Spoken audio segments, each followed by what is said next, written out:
Mission বোধোদয় international আয়োজিত কবিতা উৎসবে উপস্থিত হয়ে অনেক দিন পর দেখা হলো গায়ক এবং প্রফেসর দীপঙ্কর স্যারের সাথে। আমার কবিতা স্বরচিত কবিতা পাঠ শুনে উনি ভীষণ খুশি হলেন এবং শুধু তাই নয়, উনি ওনার লেখা একটা কবিতা আমার হাতে তুলে দিয়ে বললেন, আমার যে নবকল্লোলে এই লেখাটা বেরিয়েছে বিদিশা, তুই যদি পাঠ করিস তোর গলায় খুব ভালো লাগবে।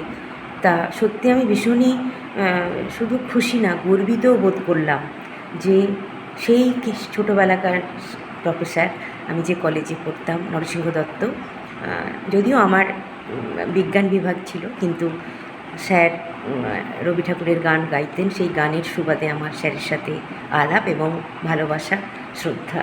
তা সেই স্যার নিজের লেখা কবিতাটি পাতা খুলে আমায় দিলেন।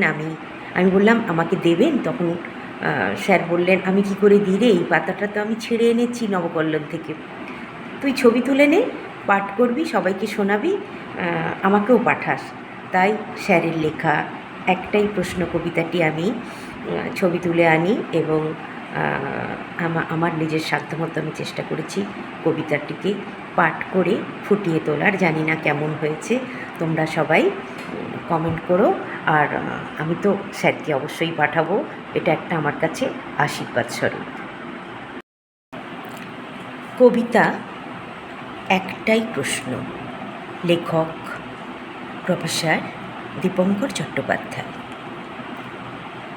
এই কটি শতাব্দীতে কত মনীষী এলেন গেলেন, ইচ্ছে ছিল এদের কাছে জানতে চাওয়ার, এদের মধ্যে একজনও কেউ কি তার দেখা পেলেন?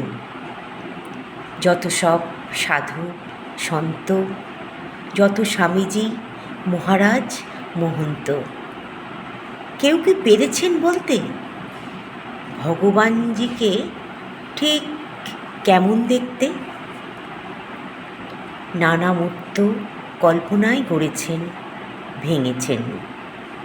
রোগা না মোটা, লম্বা না খাটো, কালো না ফর্সা, চালাক না মাটো, মাকুন্দ না গোপ দাড়িওয়ালা, গাড়ি বাড়ি আছে না ঝুপড়িওয়ালা। আমি কিন্তু খুঁজে পেয়ে গেছি, ভগবানের দেখাও পেয়ে গেছি।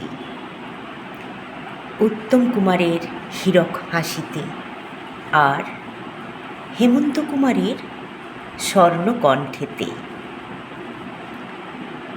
মান্নার প্রেম ভেজা দুষ্টু মিষ্টি গানে আর কিশোরজির ভিয়েনে চাপানো খুল্লাম খুল্লা সুর সুরায়। মেগা মেশিন গান আর সলিল রাহুলের সুর কথা, সুরের সৃষ্টির বৃষ্টিতে।